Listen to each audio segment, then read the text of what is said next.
सुप्रभात बच्चों। आज हम कक्षा 3 का पर्यावरण अध्ययन विषय का पाठ 4 स्वच्छता की आदत का आगे का प्रकरण घर की सफाई व सजावट के बारे में पढ़ेंगे। इससे पहले हमने देखा था कि ये गुरमीत है जो सुबह उठा है और उठकर शौच जाता है। शौच जाने के बाद साबुन से हाथ धोता है अच्छे से रगड़ के। उसके बाद उसने अपने दांतों को साफ़ किया। दांतों को साफ़ करने के बाद वह नियमित स्नान करता है, यानी रोज़ाना वो नहाता है।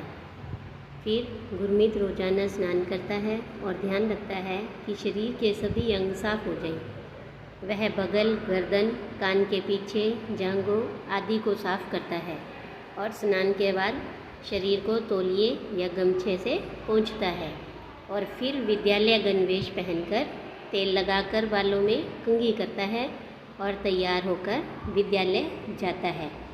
उसके साफ सुथरे रहने के कारण वह लगातार 2 वर्ष से विद्यालय में स्वच्छता पुरस्कार जीत रहा है।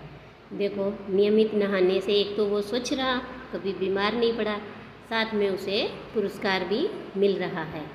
तो अब बताओ कि शौच के बाद साबुन से हाथ धोना क्यों आवश्यक है? क्योंकि शौच जाने के बाद हमारे हाथों में गंदगी लग जाती है और अगर हम साबुन से हाथ नहीं धोंगे तो वो कीटाणु है वो मरेंगे नहीं और हम उन्हीं हाथों से खाना खाएंगे और वो गंदगी भोजन के साथ हमारे पेट में जाएगी और उससे हम बीमार हो जाएंगे। इसीलिए साबुन से हाथ धोना आवश्यक है। हमें साफ़ सुथरे कपड़े क्यों पहनने चाहिए? क्योंकि इससे हम स्वच्छ व स्वस्थ रहते हैं। गुरमीत के पिताजी हर रविवार को उसके हाथ व पैर के नाखून काटते हैं, सिर पर तेल की मालिश करते हैं और उसे तैयार कर गुरुद्वारे में ले जाते हैं। तो यानी हफ्ते में हमें एक बार नाखून ज़रूर काटने चाहिए। तो अब बताओ आपके नाखून कौन काटता है? तो हमारे नाखून हमारी माता जी काटती हैं।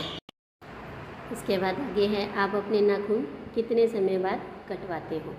तो हमें हफ्ते में कम से कम एक बार नाखून अवश्य कटवाने चाहिए।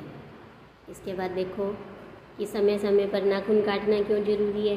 तो वही कि नाखूनों में अगर हमारे नाखून बड़े होंगे तो उनमें मैल फंसेगा और वो मैल भोजन के साथ हमारे पेट में जाएगा और हम बीमार हो सकते हैं। इसीलिए हमें नाखून काटने ज़रूरी है ताकि हम बीमार ना पड़े। नाखून नहीं काटने पर हमारे शरीर पर क्या प्रभाव होगा? हमारा स्वास्थ्य खराब हो जाएगा। नहाने से हमारे शरीर की सफाई हो जाती है।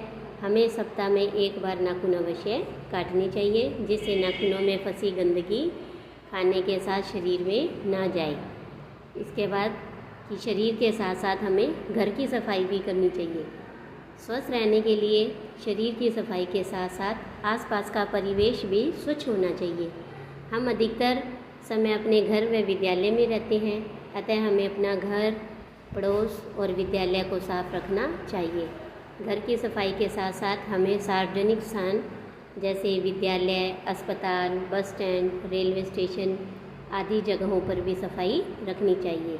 व कचरे को सदैव कूड़ेदान में ही डालना चाहिए। ये देखो पार्क है और इस पार्क में सफाई कर रहे हैं और कचरा देखो कहाँ डाल रहे हैं, कचरा पात्र में। इसके बाद कुछ प्रश्न हैं वो आपको बताने कि आपके घर में रोज़ाना झाड़ू कौन लगाता है? तो हमारी मम्मी लगाती है रोज़ाना घर में झाड़ू। किस त्यौहार पर आपके पूरे घर की सफाई होती है? तो दीपावली पर।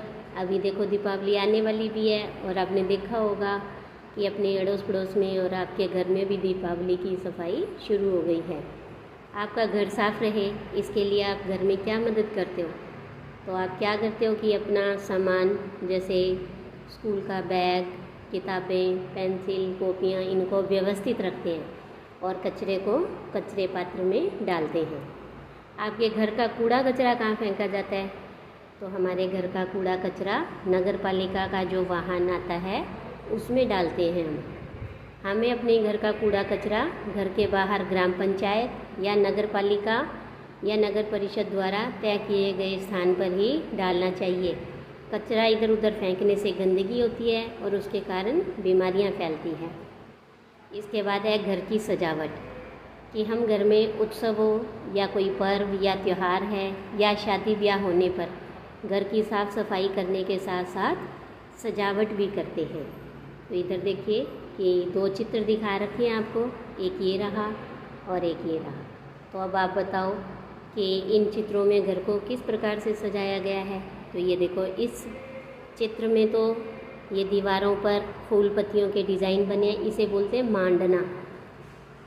तो इसे मांडना से सजाया गया है। और इस घर में आंगन में ये रंगोली है और इसके चारों तरफ ये दीपक लगा रखे हैं।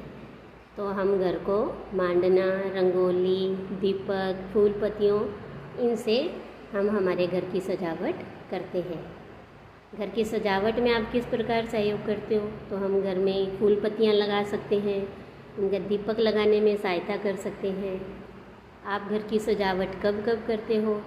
तो हम कोई भी त्यौहार पर करते हैं, जैसे दीपावली है, या घर में कोई शादी है, या किसी का जन्मदिन है, या कोई भी पर्व वगैरह है, कोई विशेष अवसर होता है, तब हम अपने घर की सजावट करते हैं। आपको अपनी कक्षा की सजावट करनी हो तो आप कैसे करोगे? तो हम अपनी कक्षा में सुंदर लाइट लगा सकते हैं, फूल पत्तियाँ लगा सकते हैं, रंगोली बना सकते हैं, कागज़ से, कपड़ों से, चुन्नियों से, इन चीज़ों की सहायता से हम अपने कक्षा कक्ष की सजावट कर सकते हैं। धन्यवाद।